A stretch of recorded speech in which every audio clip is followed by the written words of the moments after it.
Assalamualaikum warahmatullahi wabarakatuh semuanya. Waalaikumsalam. warahmatullahi wabarakatuh. Waalaikumsalam warahmatullahi wabarakatuh. Selamat malam. Hari ini kami dari kelompok Satonda akan mengadakan sedikit sharing di Zoom perkara kesehatan mental. Kali ini kami membahas topik tentang anxiety disorder. Sebelumnya perkenalkan, saya Nataya Diandra Kalista sebagai moderator dalam Zoom kali ini. Dan di sini saya akan mengabsen teman-teman saya yang juga menjadi perwakilan dari kelompok Satonda.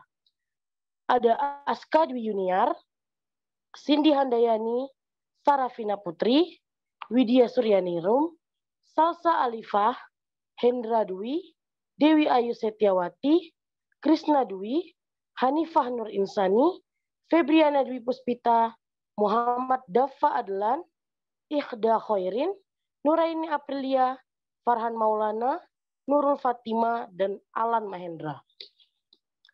Hari ini kita akan membahas tentang opini, pengalaman, dan beberapa tips yang akan teman-teman saya jelaskan tentang anxiety disorder. Sebelum kita lanjut memulai, izinkan saya untuk menjelaskan sedikit tentang anxiety disorder. Anxiety disorder adalah sebuah gangguan kesehatan mental yang membuat penderitanya mengalami kecemasan yang sangat berat. Nah, kecemasan ini tidak bisa kita anggap sepele, karena kecemasan ini membuat penderitanya kehilangan nafsu makan, kehilangan konsentrasi, kehilangan kesadaran, hingga yang terakhir membuat penderitanya terdorong untuk melakukan hal-hal ekstrim seperti bunuh diri. Nah, teman-teman, tanpa memperpanjang waktu, bagaimana kalau kita langsung sharing-sharing kepada teman-teman semua nih? Untuk yang pertama, aku mau untuk Kak Salsa Alifah nih. Boleh nggak nih cerita tentang pengalaman anxiety-nya? Oke Kak, halo semuanya. Sebelumnya tadi kan Kak Nataya udah nyebut tuh namaku Salsa Alifah ya, untuk yang belum tahu. Oke, di sini aku mau sharing sedikit tentang pengalaman anxiety disorderku. Pengalaman tentang anxiety-ku tuh saat kita ngerasa nggak berharga, when we feel worthless.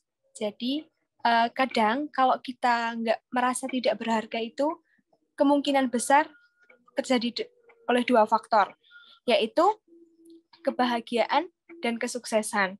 Yang aku alamin ini yang faktor kesuksesan.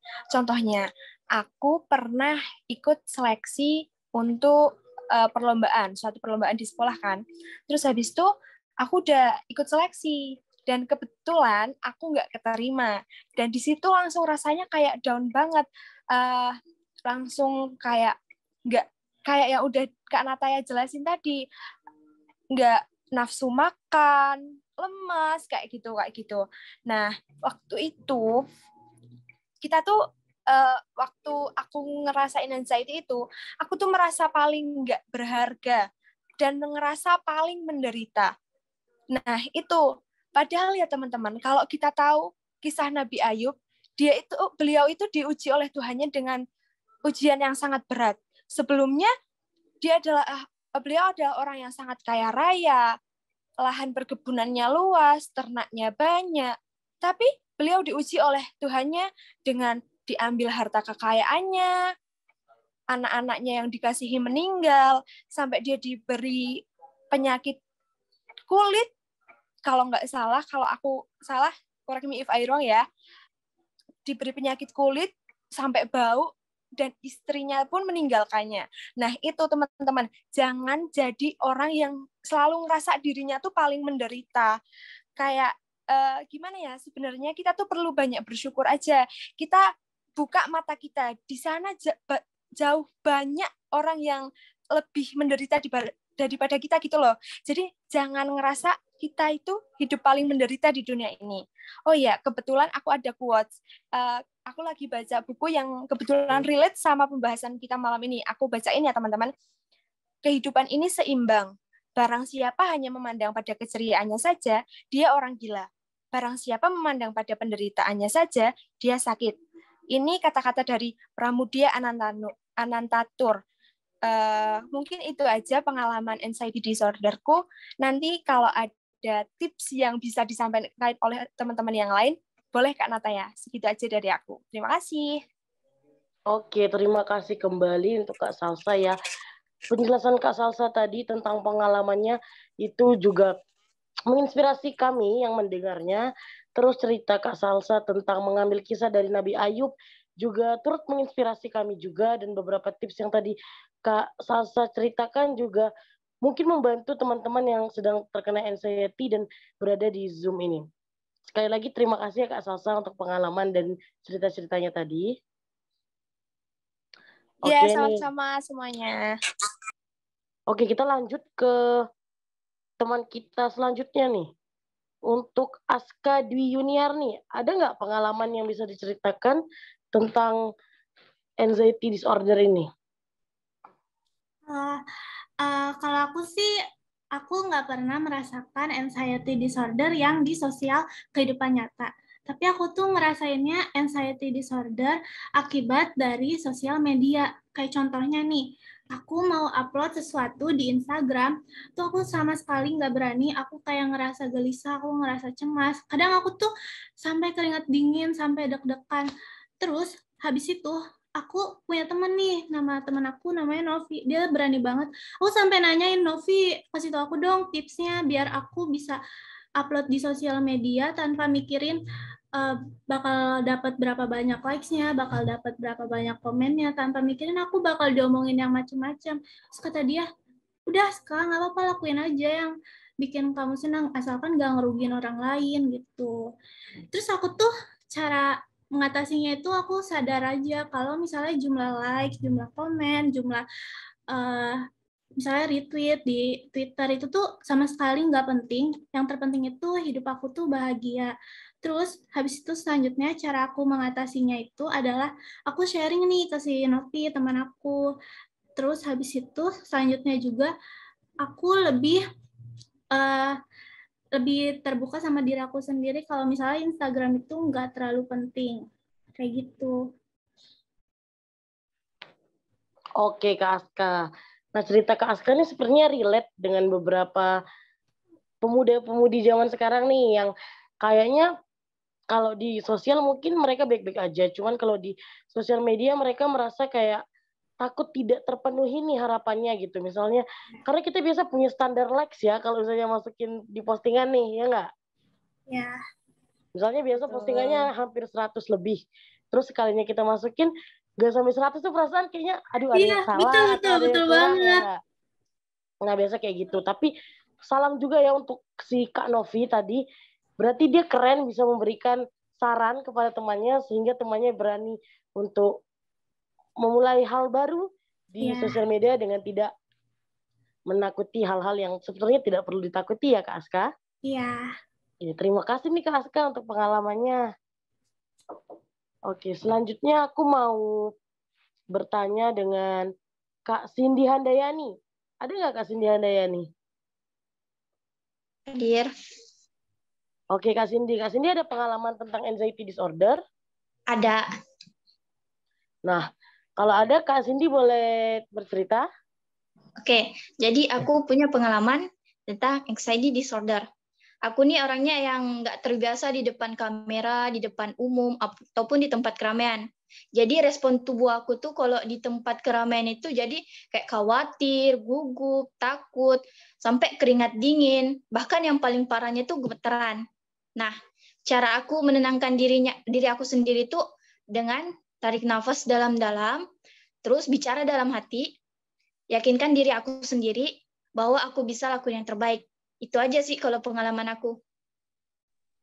Oke, keren nih pengalaman dari Kak Cindy. Berarti Kak Cindy ini hebat karena bisa meyakinkan pada dirinya sendiri bahwa Kak Cindy itu bisa melewati masa-masa suramnya ini nih, ya kan? Karena Kak Cindy takut terhadap keramaian, tidak terbiasa. Akhirnya Kak Cindy berbicara pada diri sendiri bahwa sebenarnya itu kita bisa untuk melakukannya. Bukan begitu Kak Cindy? Ya, betul.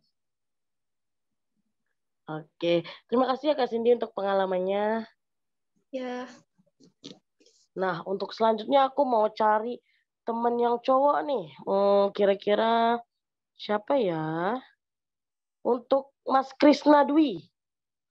Ada nggak Mas Krisna Dwi? Ada. Mas Krisna ada pengalaman tentang anxiety? Ada. Oke, boleh cerita ya Mas? Ya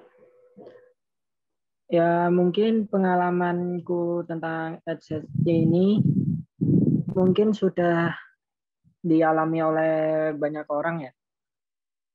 Saat sedang menghadapi ujian, itu pasti akan merasakan kecemasan yang sangat amat banyak pastinya. Itu akan sangat mengganggu konsentrasi. Caraku untuk mengantisipasinya adalah dengan berdoa kepada Allah Subhanahu wa Ta'ala dan menarik nafas panjang dan bilang kepada diri sendiri bahwa diri sendiri pasti bisa untuk melewati ujian ini. Terima kasih.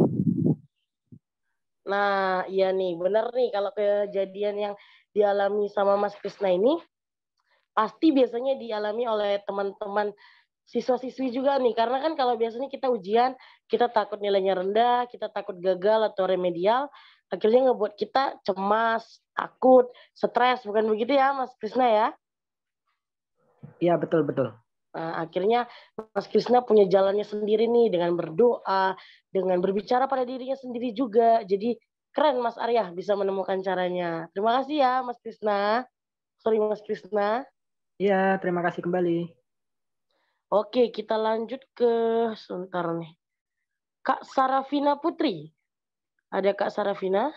Iya, halo. Suaraku kedengeran nggak ya? Oh, dengar nih Kak Sarafina. Boleh cerita dong Kak Sarafina? Oh ya, terima kasih atas kesempatan dikasih. Sebelumnya aku mau ceritain pengalamanku. Mungkin sebenarnya mayoritas dari kita yang di Zoom ini ataupun di orang luar sana, mungkin pernah ngerasain yang aku alami itu maupun secara sadar maupun tidak sadar. Jadi waktu awal-awal kelas 12, sekitar bulan Juli sampai bulan Oktober, gitu kan, itu tuh aku tuh ngerasa takut banget, soalnya kayak di kelas 12 itu kan masih kan fokusnya itu kan nggak cuma ke pelajaran yang ada di sekolah, tapi kita juga mikirin tentang kayak ujian-ujian yang buat masuk ke kampus yang kita impikan gitu kan. Nah, di situ tuh masalahku itu karena aku belum ada nih nemuin jurusan yang cocok sama aku ataupun kayak kampus yang aku inginkan gitu kan. Terus tuh kayak setiap hari gitu kan merenung, kadang juga sampai nangis-nangis gitu kan. Terus kalau misalnya di rumah sendirian tuh kadang sampai kepikiran nih besok gimana ya gitu kan. Nah, terus gimana sih tips aku bisa keluar dari zona itu? Sebenarnya itu juga dukungan dari orang-orang di sekitarku gitu. Kalau bilangin masalah yang dihadapin sekarang itu semua orang tuh pasti pernah ngerasain gitu loh, tinggal masanya aja. Sekarang tuh emang giliran masamu yang ngerasain gitu kan. Jadi dihadapin aja gitu, berani, jangan sampai takut sama apa yang kamu hadapi sekarang gitu. Itu aja sih dari aku. Iya, untuk Kak Sarafina. Terima kasih, keren. Berarti kita harus mencari lingkungan yang positif ya Kak, biar kita juga berpikir positif, tidak takut dengan hal-hal yang seharusnya tidak kita takuti gitu ya. Aku boleh nambahin nggak? Boleh, silakan. Boleh. Terus tadi kayak misal yang tadi siapa namanya Salsa ya, bener ya. Tadi kan apa namanya kunci kita tuh yang penting kan bersyukur nih. Apa kan kadang kita kan juga ngerasa kalau masalah yang kita hadapin sekarang tuh misal masalah yang paling berat itu. Kadang tuh kalau tips, aku mau kasih tips aja Kak dari aku tuh biasanya aku suka jalan-jalan gitu kayak keliling-keliling aja gitu kan. Kita lihat-lihat aja gitu kondisi orang di sekitar kita. Pasti kita tuh kan juga bakal nemuin orang-orang yang belum seberuntung kita. Jadi biasanya aku lakuin itu untuk kayak ingat-ingat aja gitu. Ingat-ingat untuk bersyukur. Dah, aja ya. Terima kasih. Iya, terima kasih ya Kak Sarafina untuk pengalamannya dan cerita-cerita tentang tips mengatasinya. Oke deh, Kak Sarafina, terima kasih. Aku lanjut ke yang selanjutnya, ada yang laki-laki deh. Mas Dava Adlan. Ada Mas Dava Adlan?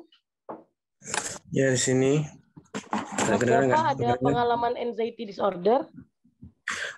Kalau aku sendiri belum pernah sih ngerasain anxiety yang sebenarnya gitu, penyakit yang anxiety gitu.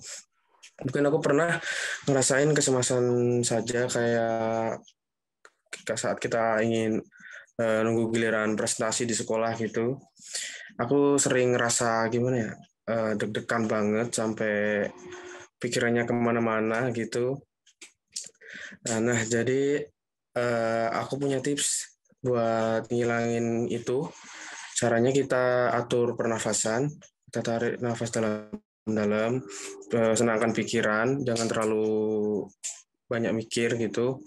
Nah, sama berdoa sama Allah, semoga dilancarkan gitu. Sama yakin sama diri kita sendiri bahwa kita itu mampu gitu. Nah, seperti itu. Terus aku punya saran juga, kalau teman-teman semuanya punya penyakit anxiety disorder, aku saranin untuk ke psikolog, ke ahli ya, daripada kita pendam sendiri atau mungkin cerita sama teman yang teman kita nggak ahli kan dalam psikolog gitu. Mending kita ke ahlinya saja daripada dipendem, nanti bisa jadi bahaya. Nah gitu dari saya. Terima kasih. Iya, terima kasih kembali Mas Dava.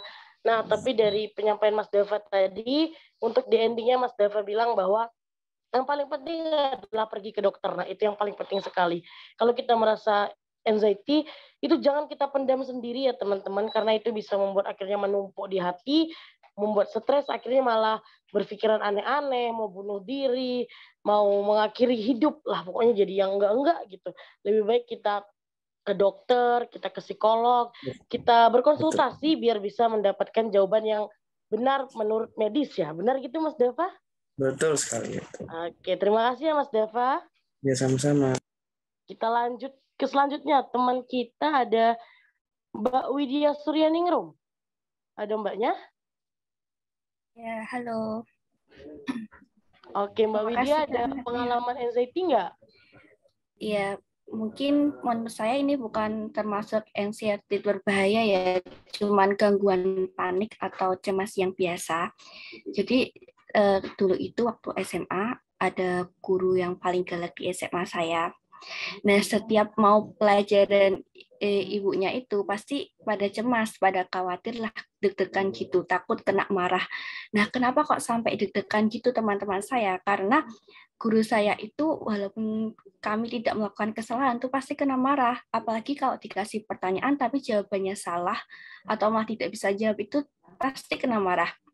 Dan juga kalau saat presentasi juga, kalau tidak lancar atau tidak sesuai dengan harapan beliau, nah itu malah tambah kena marahnya. Tapi menurut saya ini rasa cemas yang saya dan teman-teman saya rasakan ini malah membuat kami termotivasi ya untuk berusaha menampilkan yang terbaik. Jadi info aja buat teman-teman semua, anxiety ini tidak selalu berbahaya atau tidak selalu membawa hal yang buruk. Jadi anxiety ini juga dapat memotivasi atau memberi dorongan bagi kita untuk mengatasi tantangan atau situasi tertentu. Nah, tips dari saya sih untuk menghadapi situasi seperti yang pengalaman saya ini, selalu berpikir positif saja dan yakin pada diri sendiri kalau diri kita bisa memberi yang terbaik. Dan jangan lupa untuk selalu berdoa sebelum melakukan sesuatu agar selalu diberi kelancaran oleh Allah Subhanahu wa taala. Jadi udah sih cukup itu dari saya Kak Nataya. Oke nih Mbak Widya, Kak Widya, terima kasih untuk pengalamannya. Tapi sebenarnya benar sih, kalau kita dulu sekolah terus ada guru killer, kita pasti takut untuk masuk pelajarannya karena mau salah atau nggak salah pasti kita dimarah. Bener ya Kak? Bener. Tapi pada dasarnya di akhir tadi Kakak bilang bahwa anxiety disorder tidak selamanya buruk, tetapi malah menjadi kita terpacu untuk menjadikan diri lebih baik, untuk melawan rasa-rasa cemas yang ada di tubuh kita. Begitu ya kan Kak? Iya, betul sekali. Oke, terima kasih ya Kak Widya untuk penjelasannya, ceritanya, dan tips-tipsnya. Sama-sama. Oke, selanjutnya aku mau coba ke Mbak Dewi, Kak Dewi Ayu Setiawati. Ada nggak? Halo. Halo Kak, ada pengalaman nggak nih tentang anxiety disorder? Ada, Kak. Oke, boleh cerita deh Kak. Kalau dari pengalaman aku sendiri, itu tentang kecemasan masa depan, atau biasanya dialami oleh kalian juga ya. Tentunya itu seperti menjadi harapan orang tua yang dirasakan, yang kecemasan gimana sih caranya kita bisa sukses, menjadi harapan orang tua, selalu berpikir sesuai ekspektasi mereka. Di situ ada tekanan sendiri. Seperti itu, Kak. Iya tuh, bener tuh. Kalau misalnya kita jadi anak, pasti kita merasa menjadi beban orang tua ya. Bukan beban orang tua, maksudnya lebih kayak orang tua berharap kita jadi sukses. Dan kita punya rasa kecemasan kayak, bisa nggak kita sukses? Bisa nggak kita memenuhi ekspektasi orang tua kita? Begitu. Jadi memang mungkin ada rasa kecemasan. Tapi pasti kita punya cara untuk terlepas dari rasa cemas itu. Terima kasih ya Kak Dewi. Aku mau pindah deh ke Mas Hendra Dwi. Mas Hendra Dwi, ada nggak Mas Hendra? Ada di sini. Mas, ada cerita tentang anxiety disorder? Ada sedikit, ada. Oke, Mas, silakan ceritakan. Ya, oke. Jadi pengalaman saya mengenai anxiety disorder yaitu saya pernah mengalami ketakutan yang benar-benar takut, atau nama lainnya yaitu fobia. Fobia yang saya alami yaitu saya pernah benar-benar takut sama hewan yang namanya cacing. Nah, pada saat itu saya pernah mengalami kejadian itu. Saya lagi di sekolah, saya lagi makan di kantin. Terus ada teman saya itu, mungkin teman saya tahu kalau saya itu takut sama cacing. Terus habis itu teman saya ke situ nyamperin aku pas lagi mau makan di kantin. Dia bawa cacing itu gede. Terus pas itu ditunjukin sama saya. Terus habis itu aku mengalami ketakutan yang berlebihan sampai beberapa hari ya saya nggak doyan makan itu gara-gara kejadian itu. Nah, terus cara saya untuk mengatasi ketakutan yang berlebihan ini yaitu dengan saya tidak pernah mendekat jika kalau ada cacing, dan juga kalau ada barang atau benda yang menyerupai dia. Udah cukup sekian. Oke, terima kasih ya Mas Hendra. Tapi Mas Hendranya keren, bisa mendapatkan cara bagaimana agar kita bisa mengurangi rasa cemas dan rasa takut yang berlebihan seperti fobia tadi ya. Ya. Terima kasih ya. Oke. Selanjutnya kita mau ke Kak Hanifah Nur Insani. Ada nggak Kak Hanifah Nur Insani?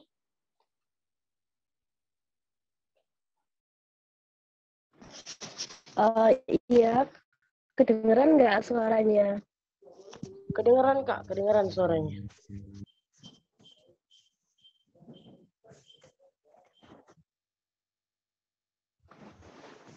Oke, terima kasih ya Kak. Sebelumnya maaf tadi bolak-balik keluar. Ya, aku mau ceritain pengalamanku tentang anxiety.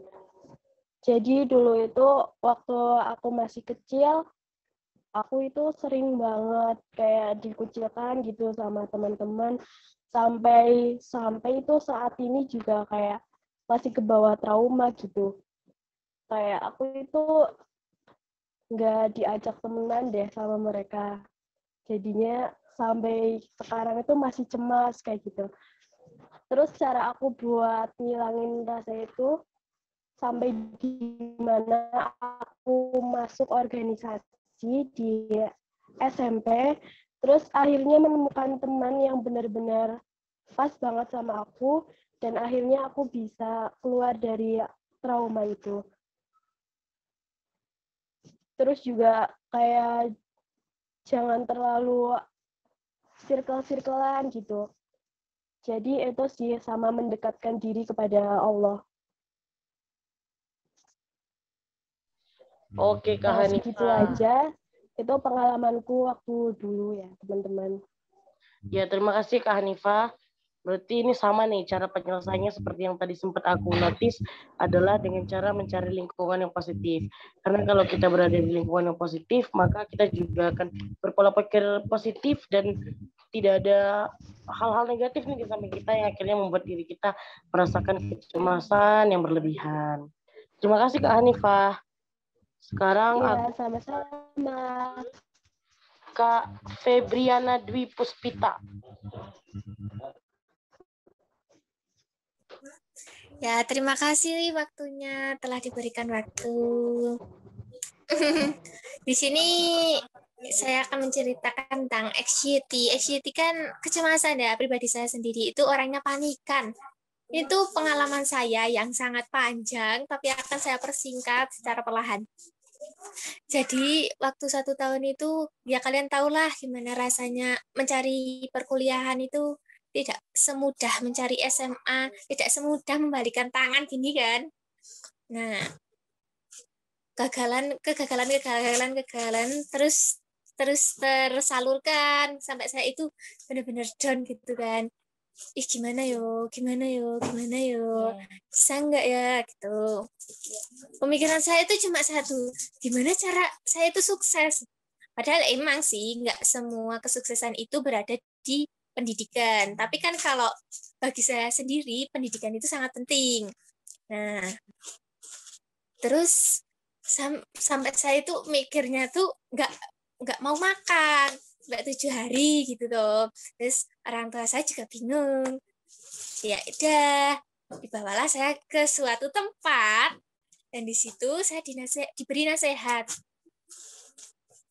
Intinya itu gini, cobaan yang saya alamin itu belum mampu dialami oleh orang lain dan saya juga belum mampu mengalami cobaan orang lain.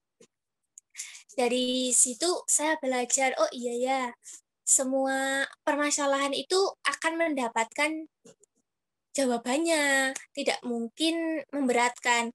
Dan dari situ saya juga punya keyakinan bahwa suatu kegagalan akan tercapai kesuksesannya. Dan saya juga membuktikan 1 tahun saya dulu gap year, saya kan gap year kan, dan sekarang akhirnya saya mendapatkan universitas. Dari situ saya mengisi kegiatan saya dengan organisasi, dengan kegiatan yang positif, terus memperkuat ibadah saya gitu. Dan quotes bagi saya, kunci kebahagiaan itu cuma 3. Bersabar, bersyukur, dan ikhlas. Gitu aja sih sharing-sharing dari saya. Makasih. Oke, terima kasih nih Kak Febriana. Tadi ceritanya juga keren banget. Katanya tadi quotesnya yang aku dengar, katanya di setiap kegagalan itu pasti akan ada kesuksesan. Ya, benar. Adalah Kak Febriana, walaupun gap year, tapi sekarang sudah berhasil menjadi mahasiswa baru UNES. Selamat ya Kak. Ya, kalian juga semangat. Selamat juga. Iya. Oke deh Kak, terima kasih. Aku lanjut ke yang selanjutnya ya. Oke, kita lanjut ke yang selanjutnya itu ada Kak Ihda Khairin. Iya. Kak Ihda Khairin pernah merasakan anxiety disorder? Kalau aku belum pernah, alhamdulillah, merasakan anxiety disorder. Tapi orang-orang di sekelilingku, di saudaraku, ada yang pernah merasakan itu. Jadi aku pengen berbagi tips sedikit aja nih dari saudaraku yang pernah merasakan itu. Boleh ya? Boleh Kak, silahkan. Boleh banget. Pada intinya, anxiety disorder itu kan bagaimana kita menangani kecemasan yang ada dalam diri kita gitu kan. Jadi tips yang paling utama sih kita harus berpikir positif kalau sebenarnya apa yang kita pikirkan tidak terlalu penting juga gitu. Kita terlalu merasa cemas gitu. Jadi kita juga harus mengendalikan apa yang kita pikirkan, kita harus terus berpikir positif, atau mungkin bisa menjalankan rutinitas yang membuat kita lupa akan kecemasan kita gitu. Terus kita juga bisa menghindari hal-hal yang membuat kita cemas, itu juga bisa. Itu juga faktor dari begadang mungkin. Kan biasanya kita kalau malam-malam juga suka overthinking sendiri gitu karena lagi diem tiba-tiba mikirin sesuatu yang sebenarnya nggak terlalu penting gitu tuh. Jadi kurang-kurangilah begadang. Toh begadang juga kurang sehat gitu kan buat diri kita. Jadi ya seputar itu, dan tips-tips dari tips-tips yang lain juga sama kayak teman-teman sebelumnya gitu. Jadi cukup itu yang aku mau sampaikan aja sih, Kak. Oke, terima kasih nih Kak Ida untuk tipsnya untuk teman-teman yang mungkin menghadapi anxiety disorder. Jadi untuk teman-teman yang mengalami anxiety disorder bisa diterapkan nih tips-tips dari Kak Ida. Terima kasih Kak Ida. Oke, kita lanjut selanjutnya ke Mas Alan Mahendra. Ada Mas Alan? Ya, ada. Baiklah, selamat malam. Di sini pengalaman aku sendiri atau anxiety disorder ini semasa aku SMA kelas 10 tentang bullying. Aku sendiri ya, tentang bullying ya, tentang bullyingku. Aku dibully karena mukaku berjerawat waktu itu, waktu SMA kelas 10. Jadi waktu itu pas masuk pertama SMA, aku dapat nih teman. Aku dapat teman, berteman kami seminggunya. Dari situ waktu kelas 10 itu kan jerawatku banyak banget di pipi, di wajah, di apa ini. Jadi temanku ini dia membuli aku dari belakang gitu. Dia bilang sama teman-teman yang lain, oh jangan berteman sama si Alan karena dia ini berjerawat, jijik mereka sama aku. Nah, jadi dari situ aku benar-benar down, tidak makan, tidak tidur sehari sampai 2 hari, terus bergadang memikirkan itu. Dan dari situ aku belajar untuk tips aku sendiri ya supaya tidak down gitu. Aku tidak tidak usah mendengarkan kata orang lain, cukup percayai diri kamu sendiri, syukuri apa diri kamu. Pokoknya karena kalau kita semakin meladeni mereka, pasti mereka semakin melunjak membuli kita. Jadi dari situ pokoknya tipsnya itu cukup cintai diri kamu apa adanya. Dan satu lagi, carilah teman yang terima kamu apa adanya, terima diri kamu apa adanya. Jadi hanya itu dari saya. Sekian dan terima kasih. Ya, terima kasih nih Mas Alan. Dari yang Mas Alan bilang itu benar banget bahwa kita harus percaya dan harus sayang dan cinta pada diri kita sendiri. Karena mau bagaimanapun orang sekitar kita, kalau kitanya nggak cinta dan nggak sayang pada diri kita sendiri, maka semuanya itu sia-sia. Terima kasih ya Mas Alan. Ya, sama-sama. Oke, selanjutnya kita ke Kak Nuraini Aprilia. Ada Kak Nuraini Aprilia. Ya, halo, suaraku kedengar nggak? Oh ya, kedengaran. Boleh diceritain Kak kalau ada pengalaman anxiety? Boleh. Aku sendiri juga pernah ya ngalami anxiety, bahkan sekarang mau berpendapat itu kayak cemas gitu. Terus kalau saya itu pernah di suatu organisasi, kalau ketemu orang-orang itu tuh cemas karena saya pernah dikatain buruk gitu sama teman-teman yang ada di situ. Terus saya itu selalu memikirkan tentang pendapatnya orang lain gitu. Jadi kalau mau ketemu orang ke suatu perkumpulan gitu, saya tuh cemas. Dan kebetulan saya juga punya teman yang seperti itu. Kemudian dia itu pernah saya ajak ke tempat yang kayak kerumunan gitu ya. Terus sampai dia itu bilangnya, aku nggak bisa ke tempat kerumunan kayak gini karena aku memikirkan gitu pendapat orang lain gitu. Sampai dia itu mau mual, terus kayak vertigo gitu loh. Saya takut gitu. Kemudian saya ajak keluar dan menghirup udara segar, kemudian rileks lah ya. Terus teman aku itu sekarang saat ini itu bisa gitu sembuh dari itu kayak. Terus saya tanya, kamu kok bisa kayak gitu? Maksudnya bisa sembuh, nggak mikirin pendapat orang lain gitu loh.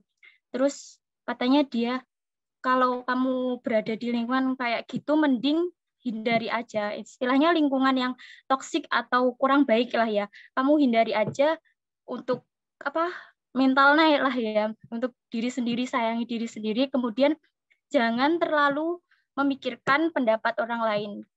Kritik atau itu juga perlu, tapi jangan terlalu memperdulikan pendapat orang lain gitu. Kadang kita juga perlu bodoh amat lah ya istilahnya untuk diri kita sendiri agar kita lebih percaya diri gitu loh ya. Gitu sudah sekian.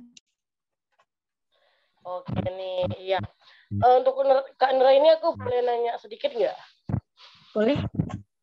Sampai saat ini kakak masih ada rasa anxiety, kecemasan untuk berbicara dengan banyak orang atau di keramaian, atau udah sedikit berkurang? Halo?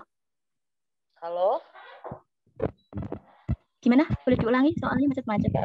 Ya, maksudnya aku mau nanya, sampai saat ini kakak masih ada rasa anxiety, ketakutan, kecemasan itu untuk berbicara di depan banyak orang, berada di lingkungan yang ramai, atau sudah mulai berkurang rasa anxiety-nya?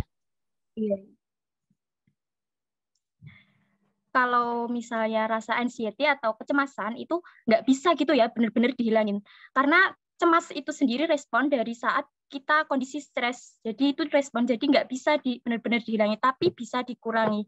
Saat ini saya masih sedikit anxiety, tapi kayak saya memikirkan pendapat teman saya kalau lebih baik kalau bertemu kayak circle yang kurang baik lah ya, istilahnya toxic gitu, lebih baik nggak usah diikuti dan pergi saja dan nggak usah memperdulikan pendapat orang lain. Nanti juga lama-lama berkurang sendiri. Dan sekarang saya sudah bisa bicara. Buktinya sekarang saya bisa bicara, padahal ini masih cemas. Itu. Oke, semangat terus ya Kak Nera ini. Semoga rasa kecemasan itu bisa semakin berkurang dengan terbiasa berbicara dengan orang ramai. Semangat terus ya Kak. Ya. Terima kasih Kak. Oke, ya, terima kasih. Aku mau ke Mas Farhan Maulana. Ya, halo, kedengeran nggak ini? Sebelumnya minta maaf ini kalau nanti ada suara kendaraan lewat, dibiarin aja soalnya ini di dekat jalan raya. Nah, kan saya ini mau sharing tentang pengalaman, tapi mungkin pengalaman lainnya itu udah diceritain ke teman-teman semua. Jadi mau ngambil yang agak beda lah. Ini waktu saya kelas 10 SMA, awal-awal COVID itu, pertengahan COVID, saya punya saudara yang sakit, dan saya itu ikut mengantarkan ke rumah sakit. Nah, setelah besoknya, bude saya itu bilang, mungkin baiknya kalau cek dulu, kalau ada kemungkinan di keluarga besar ada yang kena lagi.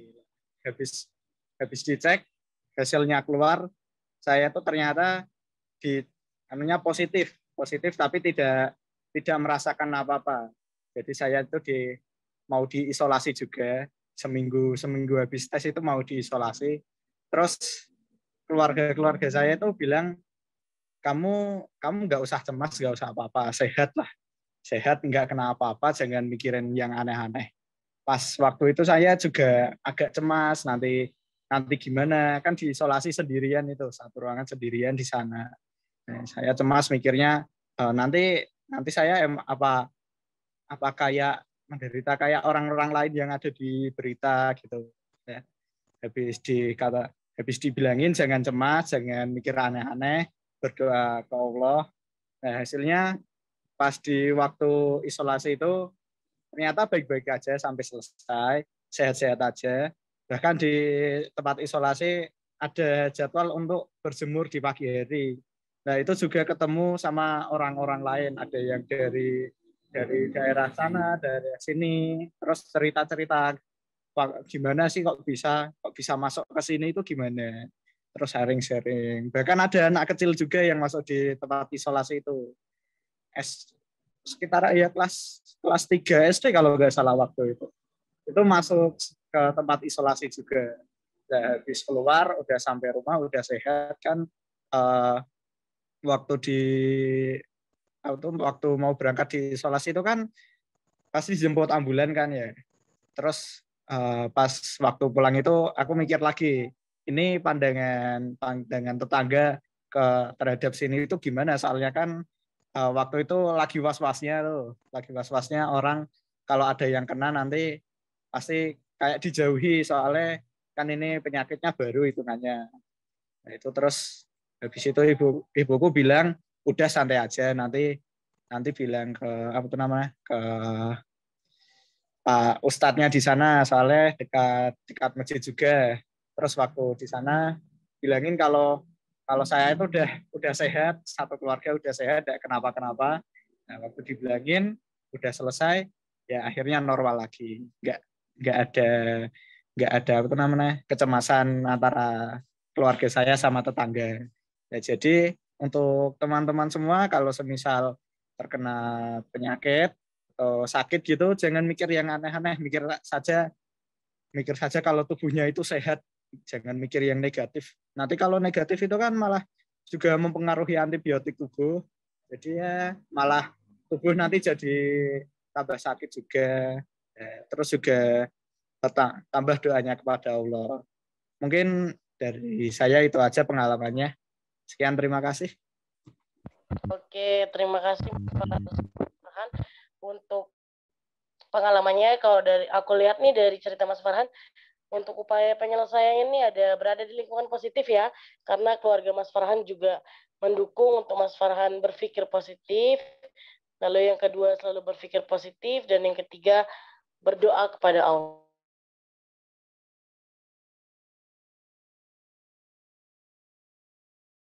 Yang terakhir ada Kak Nurul Fatima. Untuk Kak Nurul Fatima, apakah masih berada di? Ya, masih. Oke, Kak Nurul, apakah punya sebuah pengalaman? Sih, Mas, biasa kondisi di mana aku tuh gemeteran yang bener-bener nggak bisa aku lupain sih waktu itu. Panik, juga keringet dingin. Waktu itu juga tuh waktu ujian. Nah, waktu ujian kan kalau gemeteran temen tuh nggak sadar, soalnya orang-orang tuh pada fokus pada ujian, jadi ya harus ngatasin itu sendiri toh. Nah, cara ngatasinnya itu aku tuh mikirin hal yang bikin aku tenang. Misalnya tuh aku kalau tenang tuh mikirin tentang laut, karena laut tuh ya buat aku tenang. Nah, habis itu aku juga minum air putih juga biar nggak dak-dikduk lagi kan. Nah, kalau ya itu aja sih dari aku. Ngatasin, kalau kita tuh bisa ngatasin itu tuh ya dari diri kita sendiri, kalau nggak dari diri kita sendiri ya siapa lagi, ya gitu aja sih. Oke, terima kasih nih Kak Nurul.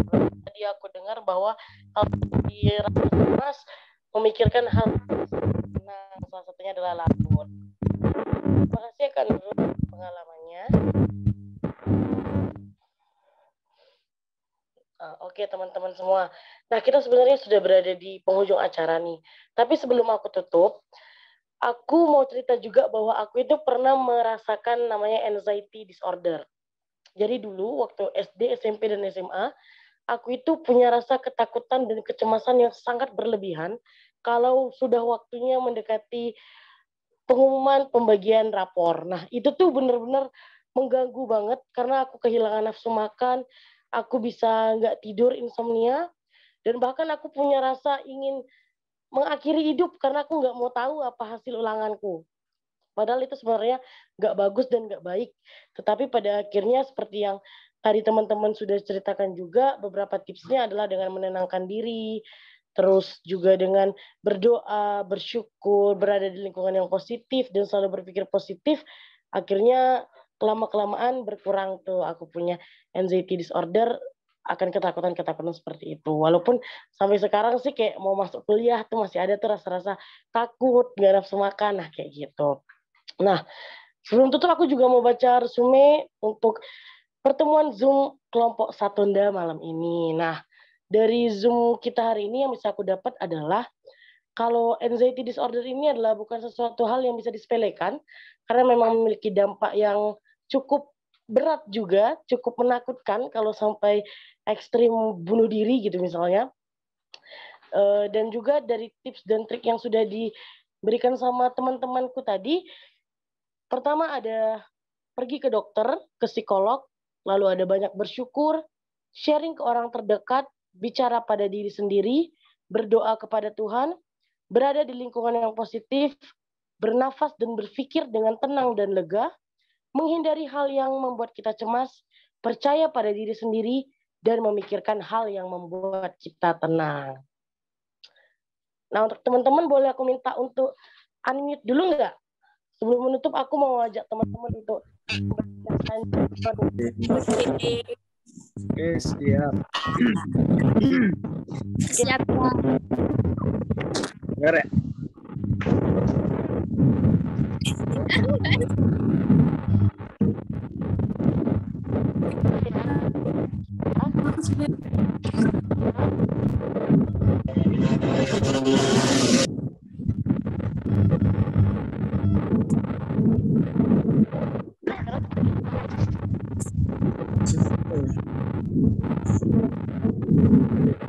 Halo, teman-teman.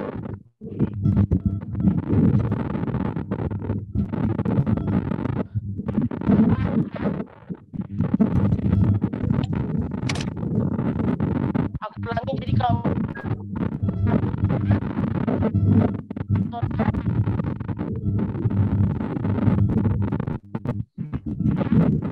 coba ya.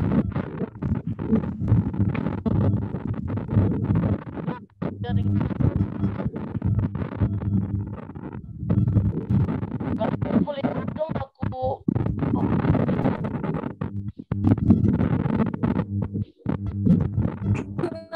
Apa?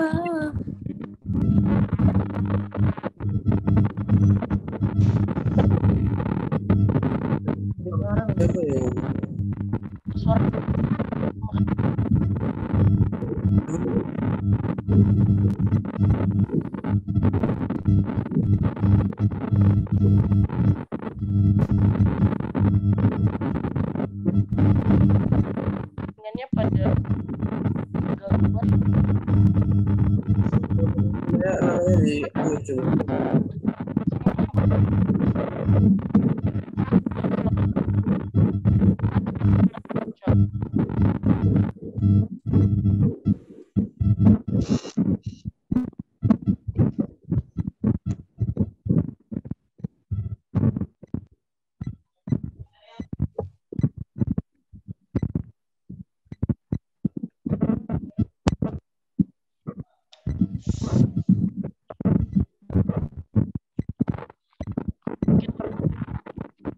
Jadi mau kita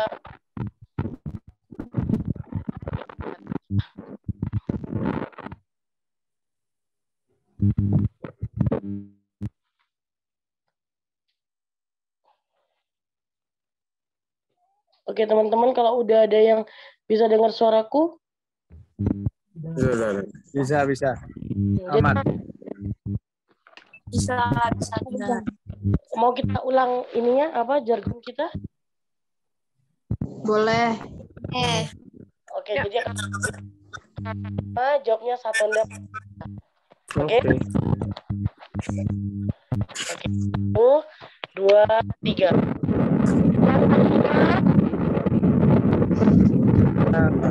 Bisa.